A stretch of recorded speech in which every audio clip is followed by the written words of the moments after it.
અમારા પરમ મિત્ર એવા શિવરાજભાઈ ગવડાવતા હોય અને મારે ગાવું હોય ત્યારે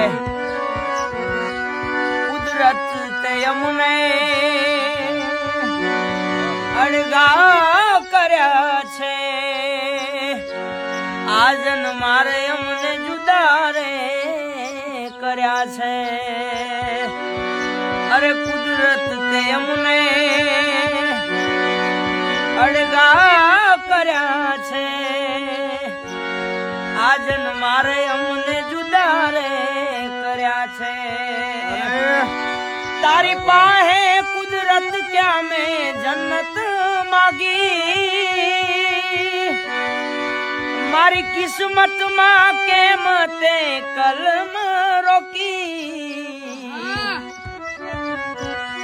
એ ઘણી યાદ એવી હોય છે, એને યાદ કરીને હોઠ હસી રે પડે, આંખ રડી રે પડે, હોઠ હસી રે પડે, આંખ રડી